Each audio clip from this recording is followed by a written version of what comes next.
welcome to Qubes Corner. Today we're going to be discussing our favorite Spider-Man movies. Here I have Matt. Hey, what's going on, guys? And Bob Cheesy. Hi.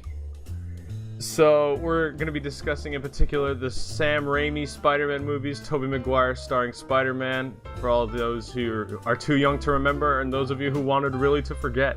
Yeah, looking back, I remember I was super hyped when they first started coming out with these new Spider-Man movies. They were probably the best looking superhero movies on the market, but now whenever I watch them, I'm like, holy shit, these are really cheesy. I mean, Green Goblin looks like he belongs in a Power Rangers TV show. But I think we were talking about this before, boys, and we came to a consensus that our favorite Spider-Man film out of all the Spider-Man films that have come out so far was Spider-Man 2, right? Yes. Agreed. Okay, yeah, and I think for me personally, I thought Doc Ock looked fucking cool. I thought his arms were awesome. I thought the actor who played him he did a great job. I mean, do you guys remember that scene where Spider-Man is like trying to stop the train and he takes off his mask and everybody sees him without his mask, and yet his identity remains secret? Remember that shit? Yeah, that tripped me out too. I'm like, well, there goes his identity, but everybody's like, nah, it's a secret. It makes sense though. I mean, was social media really that big back in 2004? I mean, maybe okay, but people had MySpaces and Facebooks back then. They were definitely talking about like it wouldn't go totally under the radar. Somebody would have taken a picture. But what I'm trying to say is that was like my biggest, like thinking back, that was my biggest hate with that movie, is that like he got away with showing like a subway full of people his identity. And not just that, but it was too soon when they showed his identity. Like only in the second movie, and dudes, really? Do you guys kind of notice that it's like a Jesus Christ scene where like he's like pulling the train and he's strung up, and then they all carry him on their backs like down the train car. Yes, it was Jesus Christ. That was beautiful. He was Jesus Christ. All right, so continuing on past that, Alfred Molina played a great Doc Ock, by the way. I think he played the best villain. I think he was like, I don't know why, I felt more emotionally attached to him than the other ones. Even William Dafoe? William Dafoe literally hated his own son in that movie, and I still didn't. Like I should have felt more emotions for James Franco, who played Harry, but I felt nothing for either of them. Wasn't that the movie that really, like, it kind of unleashed James Franco onto the world? I don't really remember him in much before the Spider-Man films. I don't think so. I'm sure there were things before that, but that movie definitely was like my first introduction to him because I was a kid. Like we were teenagers growing, like watching that, and like we were kids watching him become Harry. So it was really weird.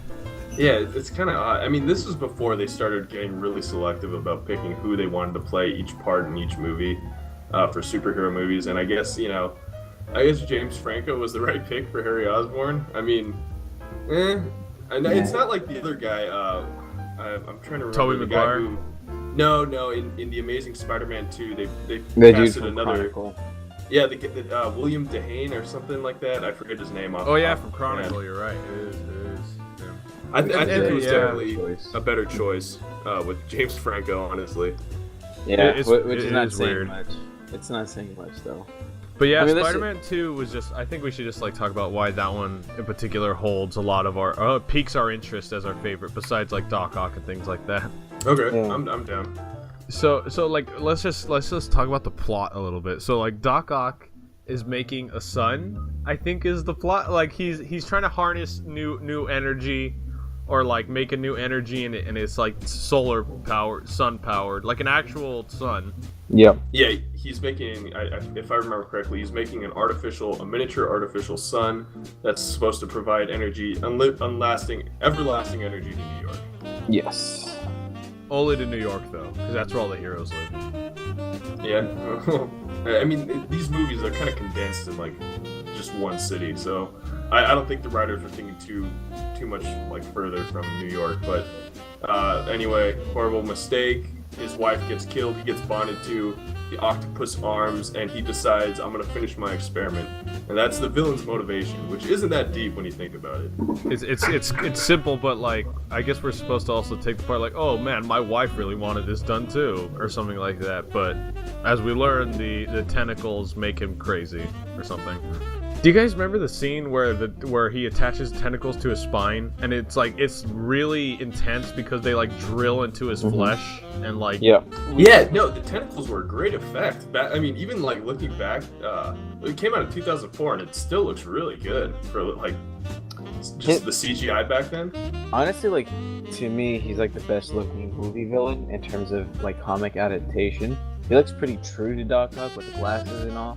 And he was like the thing is too, it wasn't distasteful. Like they didn't give him like the bowl cut and the weird like belt that the thing sometimes they modernized it, and it was just enough to not make me totally hate it. Not like Green Goblin, Power Rangers. Right. And not just that, but see, the tentacles look good too for the CGI. Even back then, it was like you'd still look at it, you couldn't tell it's CGI. Also, I wanted to mention the fact that he made the tentacle arms so that he can physically mend the sun, the artificial sun. That's pretty cool when you just think about like how strong those arms have to be. Then it makes sense why he's such a like threat to Spider-Man. Yeah. Isn't Peter getting like isn't Gwen getting, or not Gwen, isn't Mary Jane getting married in this movie, and he's like he's just letting it happen? Like that's like a whole part of this movie that we're dealing with. No, I think he wants to marry her, right? Because they're dating at this point. He wants to marry her. Or is that shit? Yeah. No, she was engaged with J. Jonah Jameson's son, but Peter still like hung up on her. That's right. I forgot about that. That's a whole nother subplot in this movie. This movie was actually very dense. Like there's a lot of plots in it. Not saying that this like they did not try to get every angle of his life. Like they did not try to like maintain it just to Spider-Man. They really try to get like yuck up the Peter Parker parts. They did, yeah.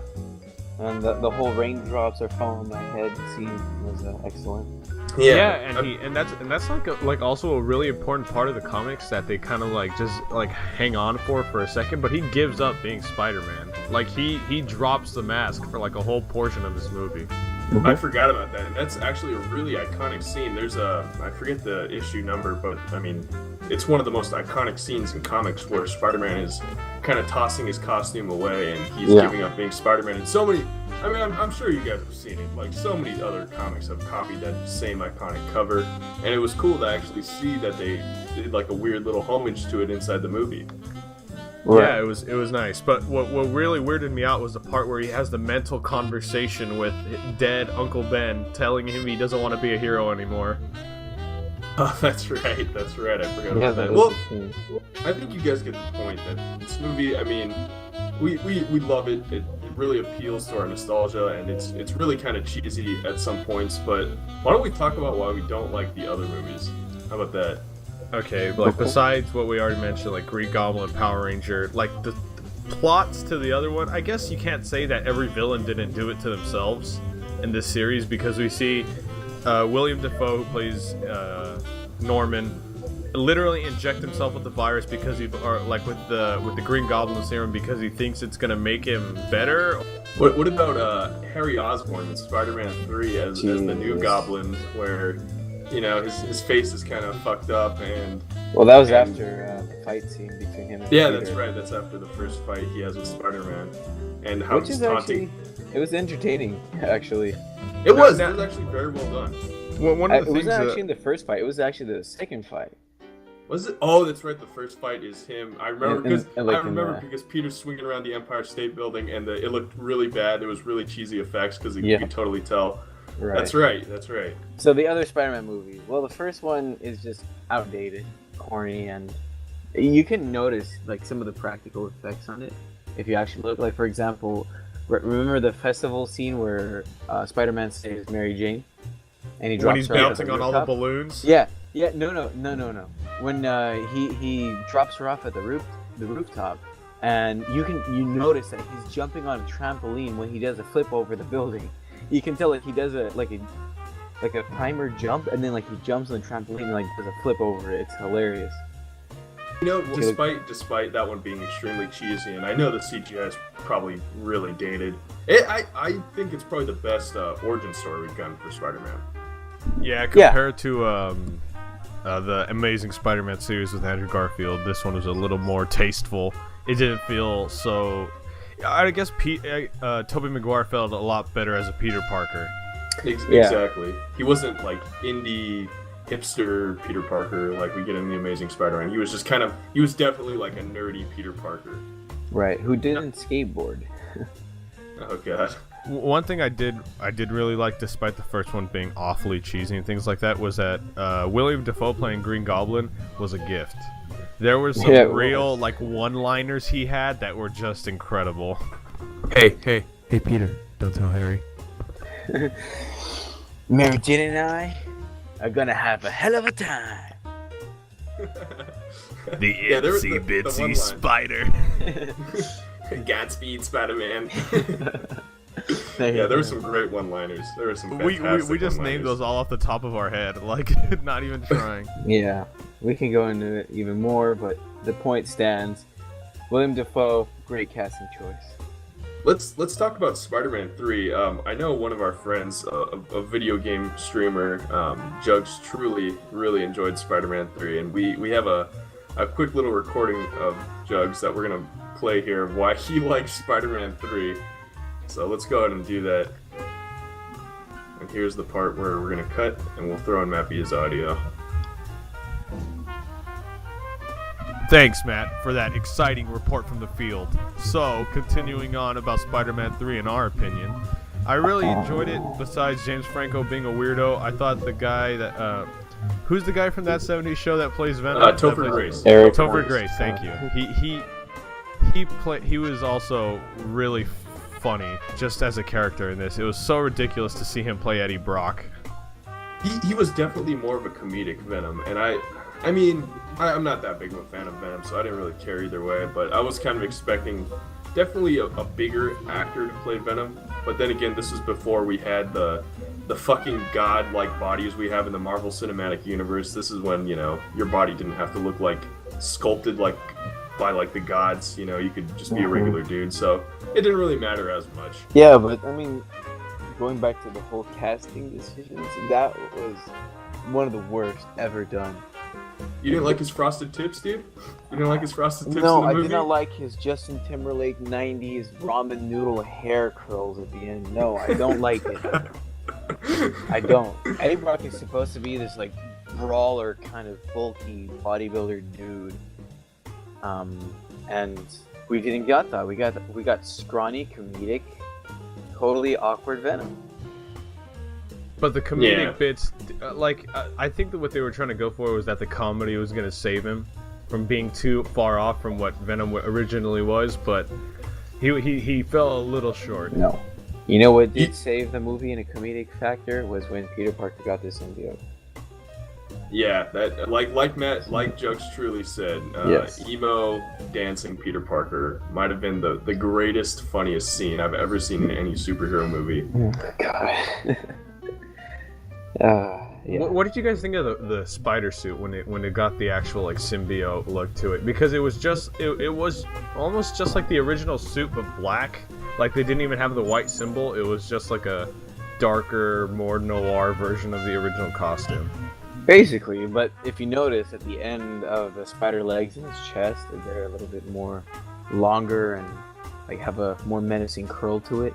Yeah, those are like the small changes. Yeah. I definitely would have wanted a little more white to be thrown in with the symbiote suit, you know, Right. at least the spider symbol on his chest to be white, you know, just a little more of a homage to the comics, because other than that, like you said, Bob, we basically got a spray painted black Spider-Man suit with a few aesthetic changes. Yeah. Yeah, no. As a whole, though, like as far as the costume went, what do you guys think of like the Raimi costume for Spider-Man? Because that always kind of comes into discussion of like just how it looks in general. Matt, you go ahead and start. I thought for the time it looked good. I still have to admit though, the Amazing Spider-Man 2 costume is probably my favorite movie version of Spider-Man's costume. You know, I didn't like the movie, but I really did think the costume was fantastic, and that's even including the Homecoming costume. It just looks a little too CGI for me, and that one looks, you know, you could kind of see the fabric. It could actually be a costume if you didn't use CGI, and it just everything looked really good on it. I agree with you 110%. The Amazing Spider-Man 2 nailed the costume. The only thing the movie did right. Yeah. Only. before we start jumping into those fucking films, I just want to say, one casting choice I really enjoyed in Spider-Man 3 was Thomas Hayden Church as the Sandman. I thought they nailed that casting choice. Agreed. That was a good choice. Yeah, he had the face like for Sandman. I don't know. It was like they took him straight out of the comics. His outfit was the same. And his shirt was dead on. Yeah, I mean it's not hard to do the Sandman. Don't get me wrong, but they just nailed it right on the nose. It was fantastic. Yeah, he had this groggy look to him. It was good. Agreed. So I'm noticing a pattern here. Sammy Raimi's villain castings, not bad.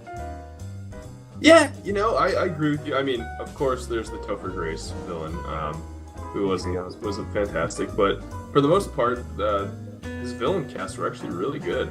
Yeah, especially James Franco.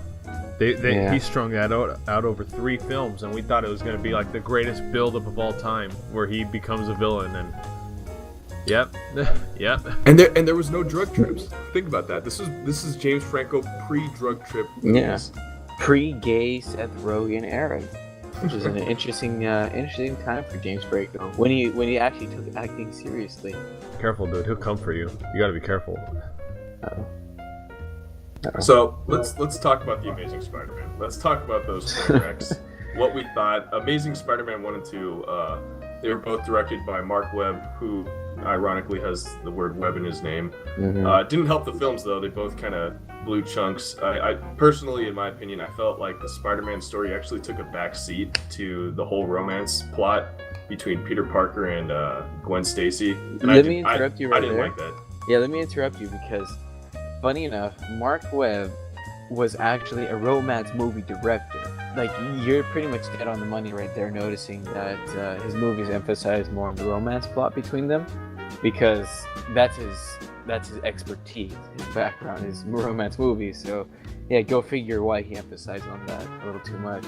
Yeah, I mean, Sony had made 3 previous Spider-Man films. I kind of felt like they should have known what they were doing when they when they hired the director. This is supposed to be a superhero film, and maybe they wanted to change up the whole scene. Let's try and make it a little more focused on romance. But it didn't work, in my opinion. It really didn't work. We got a really awkward Peter Parker. I mean, Emma Stone and Andrew Garfield were just really awkward to watch on screen. I don't know about you guys. Just every time I saw them like interacting, it was just really cringy, especially in Spider-Man 1, or Amazing Spider-Man. Yep. Here's a question: who do you think was a better Gwen Stacy, Bryce Dallas Howard or Emma Stone? Okay, in terms of aesthetics, sure. Bryce was definitely hotter. I'll give them that. But I mean, Emma Stone kind of gives like this younger persona. Like, yeah. Which was a little bit more accurate in terms of that, but even then they're off, because Gwen Stacy didn't come until Peter Parker was in college, and one was like a really old Gwen Stacy, and the other one was just a really young Gwen Stacy. They didn't get it right in the middle. Although I will say I was impressed when they actually decided to kill her off.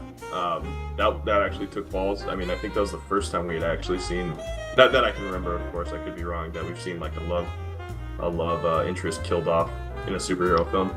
I'm sure it's happened, but we just can't recount. But like, I don't know. It was. I think that scene was well filmed. Her dying. I thought, because I think that was the most important part of the film. I think that was what the whole film was building up to. So they were like, we're gonna put the most money in it. It's gonna look the best. If you're gonna walk away with anything from Amazing Spider-Man 2, it's gonna be that Gwen died.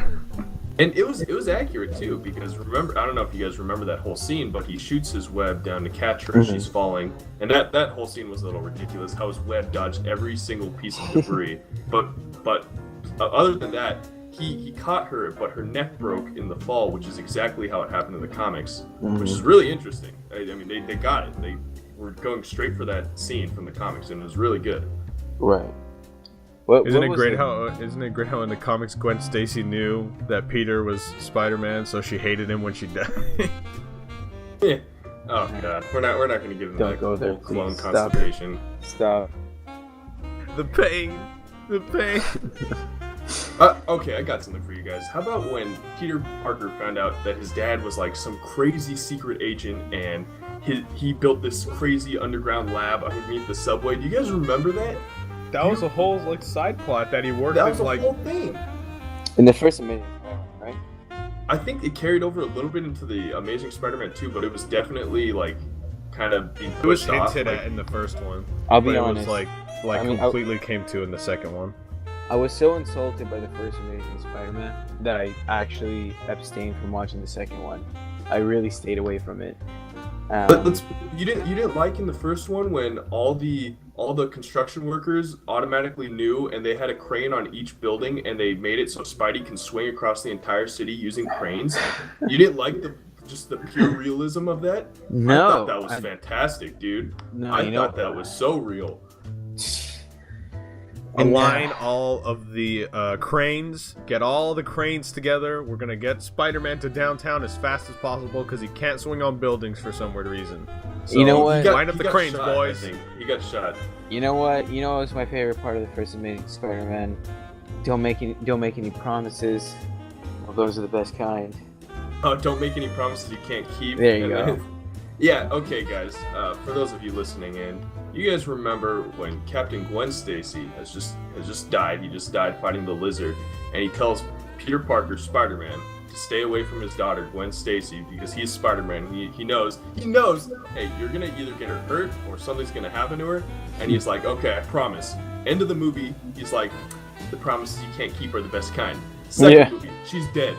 Think about that. That's so bad. That's like such a That's bad really bad. lesson. But there. okay, just by the way, the captain, her dad was played by Dennis Leary. I really like Dennis Leary as Captain Gwen Stacy. I think he did a really good role there.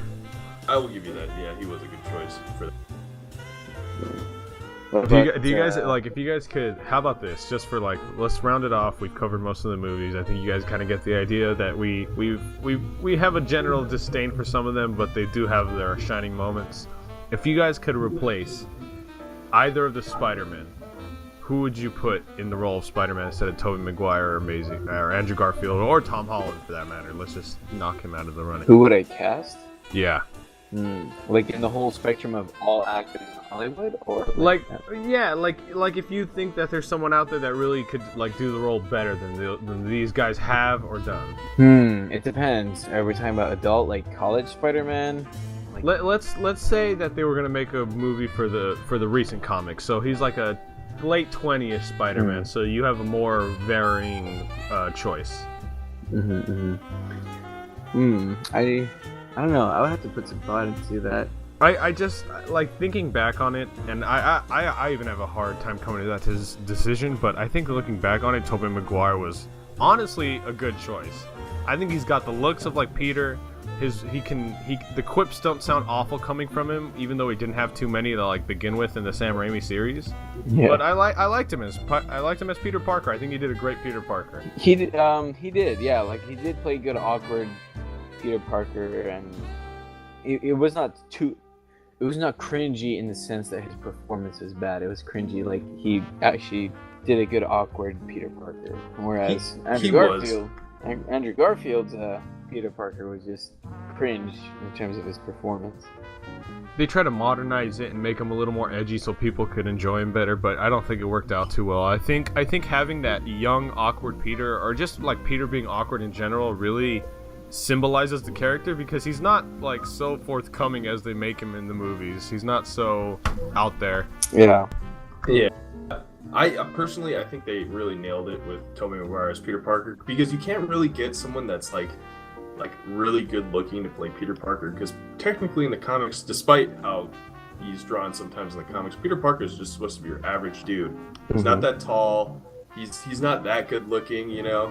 And I mean, no offense to Tobey Maguire, but I feel like he really fits that niche right there, you know. He does. So I think that's about it. I think we've kind of wrapped it up nicely. Toby, you did a great job. All the villains in Sam Raimi series are great choices and things like that. But every movie has its holes. Anything else you guys like to mention? This question for both of you: what kind of adult actor to play adult Peter would you guys like to see?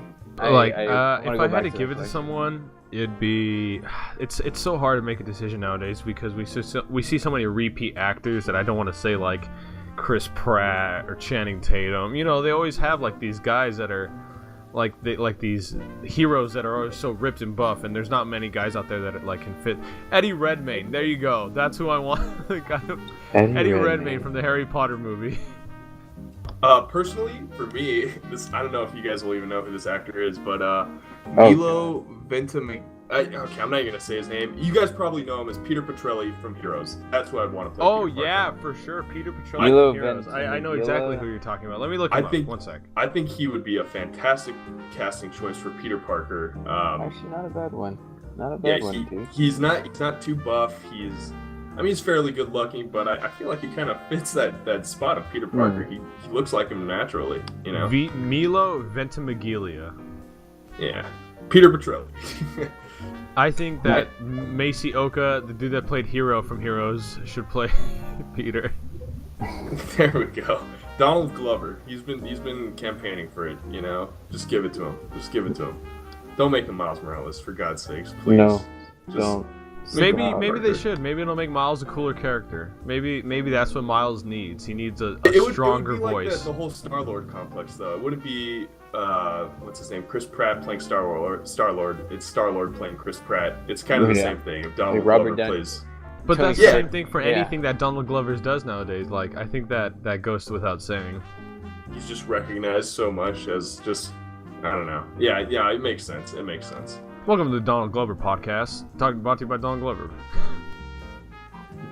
All right. Well, I think that's it. Cube, you want to send us off? Sure. This has been the Cube Corner. I'm the Cube, and I've been here with my boys MATTK. Thank you for listening in, guys. And Bob Cheesy. Thank you guys for listening. Love you. I love you too. We'll talk to you guys later. See ya.